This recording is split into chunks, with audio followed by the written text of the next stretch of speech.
Hello, hello, hello. Welcome to Money Monday. Let me put my mic in here. Happy Monday, everybody. We're going to be getting started in a couple minutes, so come on in. I hope you have your paper and your pen so you can take your notes. So it's Money Monday.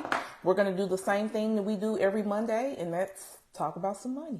So I'm excited. We're going to be talking about the 8 money numbers you should know. Okay. And I'm going to give you a list of 8 of those money numbers. So let's give folks an opportunity to come on in, and then we'll go ahead and get started.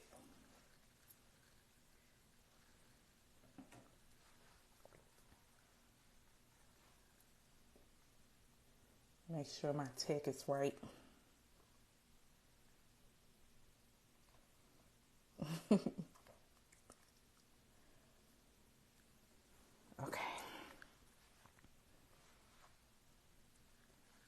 Let's see what time we got here.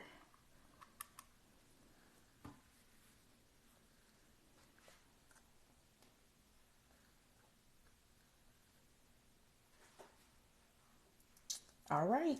We'll give people another 30 seconds or so, and then we'll go ahead and get started.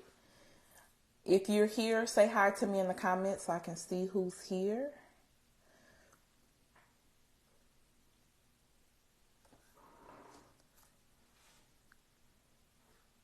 All right, let's go ahead and get started. It's 9 o'clock. So if you're new here, I've gained a lot of new followers in the past few days. I'm Nakia Carter. I'm a budgeting architect. I teach money management every Monday nights at 9 p.m. Central Standard Time.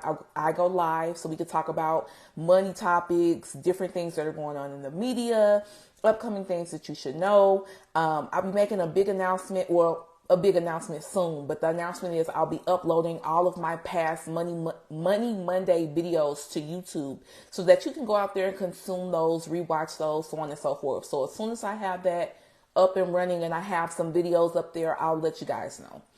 But let's go ahead and get started. So tonight we're talking about 8 money numbers that everyone should know. Hey Candy, welcome to Money Monday. And when I say no, I'm referencing easily accessible, right? These are numbers that should be updated regularly. You should be able to tell somebody this number within 10 minutes of them asking you. You don't have to go and hunt for it. You know exactly where to go to find the number that you're looking for. So that's what I mean when I say no. These are things that you should know. The first number that you should know is something that I call your number. I know, in a list of 8, but what it basically is your monthly expenses, right? So how much is costing you to live? How much is costing you to pay your bills? How much is costing you to survive, whatever the situation is? So that's your rent, your mortgage, your credit card payments, car note, car insurance, student loans, childcare, food, utilities, all of that. How much does it cost to maintain your lifestyle just as it is in this very moment per month? That's a number that you absolutely need to know. Okay. Years ago, after I bought my first house back in the good old days, circa 2009, 2010, my monthly number was between $1,200 and $1,500, right? So I knew no matter what, I need to make at least $1,200 to $1,500 to be able to afford my lifestyle and be able to comfortably pay my bills. Hey, Vanessa, welcome to Money Monday. Okay, so that's number 1. Number 2 is your emergency savings account balance. You always want to know how much you have in that safety net, right? In case something happens, if you have an issue, you should know how much is in that emergency savings account, or how much you want to be in there, how much you need to be in there, right? So if you have $500, $1,000 in your emergency savings, you absolutely need to know that. If you need $2,000 in your emergency savings, you need to know that. Number 3 is your credit scores, right? Credit scores, they fluctuate monthly, but you at least need to pull your credit score at least once a quarter. So that's 4 times a year. You should be able to go somewhere and say, okay, I know my credit score for Experian is 750.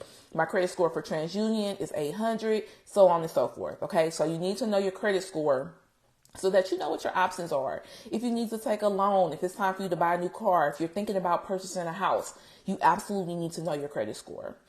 The 4th number that you absolutely need to know is your bank balance, right? So how much do you have in your account, and how much should you have in your account? Now, ideally, you want to know how much you have in your account so that you're not at the store trying to figure out if you have enough money, right? You're not in the Target line about to spend $200 and you only have $150 in your account. You need to know that. And then you need to know how much you should have in your account so you can compare that number to what's outstanding on your budget, right? So after payday, after we've paid our bills, probably like on Monday or Tuesday, I go through and I reconcile our accounts. Hey, Tasha, welcome to Money Monday. And I say, okay, I'm making this up, right? We have $2,000 worth of expenses left. I need to make sure we have at least $2,100 in our account, $100 for a cushion. So you need to know how much you have in your account versus how much you should have so that you can reconcile that money in real time. The fifth number that you need to know is your debt balances, right?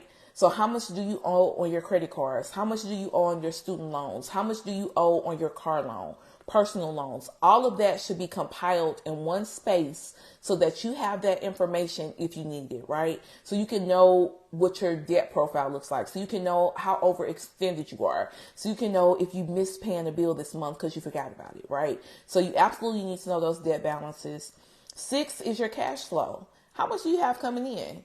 Again, if your expenses every month are $2,000 and you don't know that you only have $1,800 coming in that month, that's a problem, right? Because you're going to come up short somewhere. So now we got to figure out what we need to do, where we need to pivot, how we're going to make this money up to make sure we can meet those obligations. So you absolutely need to know how much money is coming in.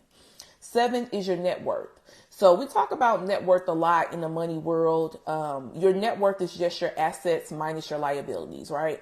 So if you have a house and it's worth $1 million and you owe $100,000 on it, your net worth would be $900,000. Simple. Quick math, easy to do. You want to make sure that you know your net worth so that you're increasing your net worth over time so that you're building wealth. That's going to tell you if you're successful.